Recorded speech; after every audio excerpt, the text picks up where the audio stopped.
بسم اللہ الرحمن الرحیم۔ السلام علیکم دوستو، ریسنٹلی CCP سمٹ ہوا جس میں چائنا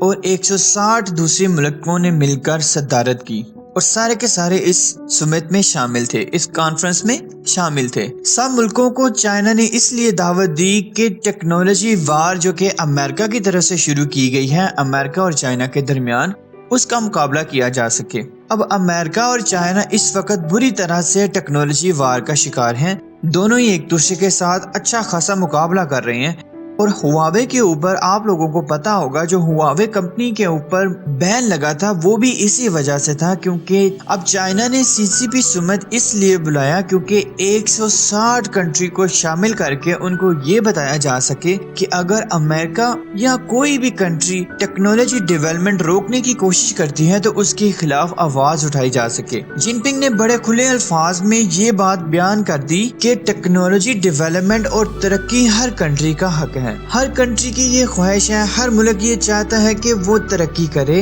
اور اس کی اکانومی بھی سٹرونگ ہو، لیکن اگر امریکہ یا کوئی اور کنٹری اس ڈیولپمنٹ کو روکنے کی کوشش کرے گی تو اس کے خلاف بھرپور کارروائی کی جائے گی۔ دوستو، امریکہ اور چائنا کے درمیان اس ٹائم پہ اچھا خاصا مقابلہ چل رہا ہے اور امریکہ کی کوشش ہے کہ وہ جاپان اور یورپین یونین کو ملا کر چائنا کے خلاف بھرپور پروپیگنڈا کرے اور چائنا کو ٹیکنالوجی وار میں ہرانے کی کوشش کرے۔ لیکن وہیں چائنا نے اس سمٹ کو بلا کر یہ بات ثابت کر دی کہ وہ امریکہ سے اب پیچھے نہیں ہٹنے والا، امریکہ سے مقابلہ کر کے رہے گا۔ دوستو، اس سمٹ کا سب سے بڑا جو مقصد تھا وہ یہ تھا کہ ساری کنٹریز کو یہ بتایا جائے کہ اب انہیں اس بات کو انڈرسٹینڈ کرنا چاہیے کہ چائنا جو ہے اب ترقی کر رہا ہے اور چائنا آنے والے وقت میں امریکہ کو شکست دے کے سپر پاور بنے گا، اور دوسری ایشین ممالک کو اس بات کو سمجھنا ہے، اس بات کو انڈرسٹینڈ کرنا ہے اور چائنا کے ساتھ مل کر کسی بھی جو مسئلہ ہے، کسی بھی قسم کا جو مسئلہ ہے، کسی بھی قسم کا امریکہ کی طرف سے جو دباؤ ہے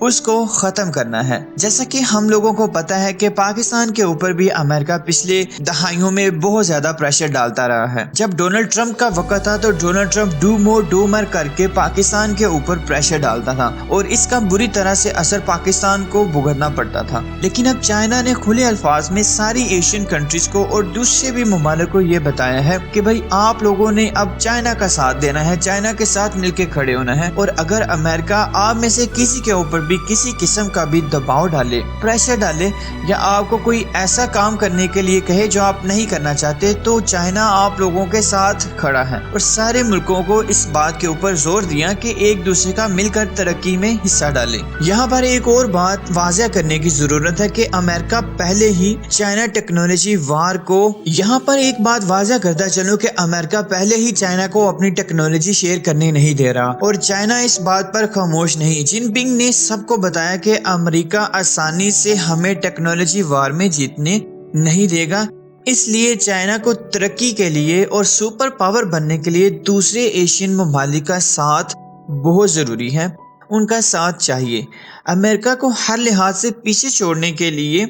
دوسرے کنٹریوں کا ساتھ، دوسری کنٹریوں کے ساتھ اچھے تعلقات اور CPEC اور one belt one road initiative جیسے پروگراموں کے اوپر کامیابی کے لیے اسے دوسرے ملکوں کا ساتھ چاہیے۔ دوستو، یہ بات اب کسی سے ڈکی چھپی نہیں کہ آنے والے وقتوں میں چائنا جو ہے وہ اچھا خاصا امریکہ کو ٹکر دینے والا ہے، اور ہو سکتا ہے کہ آنے والی دہائی میں چائنا جو ہے وہ امریکہ کو پیچھے چھوڑ کر سپر پاور بھی بن جائے۔ ہم لوگوں کو پتا ہے کہ ٹیکنالوجی وار اور امریکہ کی طرف سے پریشر، جیسا کہ ابھی امریکہ افغان وار تھی، اور ڈو مور جیسے الفاظ جو ہیں، ایسے الفاظ کی شدت کو دبایا جا سکے گا،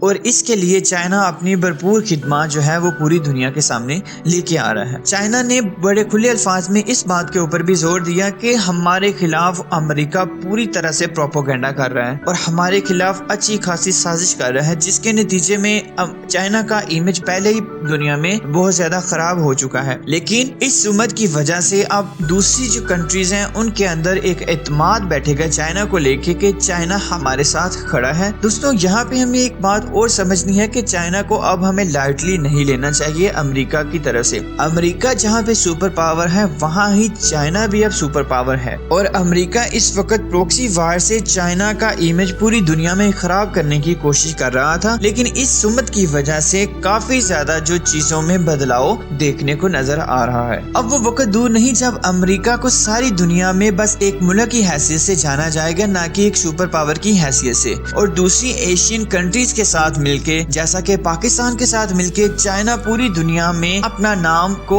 نام دکھائے گا، اور پاکستان کے پاس بھی موقع ہوگا کہ وہ چائنا کے ساتھ اس دوستی کو مزید مضبوط کرے اور پوری دنیا میں اپنے امیج کو ایک بہترین انداز سے پیش کرنے کی کوشش کرے۔ دوستو یہاں پہ یہ بات ختم ہوتی ہے کہ پاکستان کو بھی چائنا کی طرف سے بہت زیادہ سپورٹ حاصل ہے، اور پاکستان کی مدد کے بغیر چائنا بھی سی پیک کے منصوبے کو اور one belt one road initiative کو پورا نہیں کر پائے گا، کیونکہ پاکستان آرمی ہی وہ ایک واحد ستون ہے جو کہ سی پیک منصوبے کو پورا کرنے کے لیے اور سی پیک منصوبہ بندی اور سی پیک کی حفاظت کے لیے وہاں پہ دن رات کھڑی ہے۔ تو پاکستان اور چائنا کی یہ دوستی بہت ہی اہم ہونے والی ہے آنے والے سالوں میں۔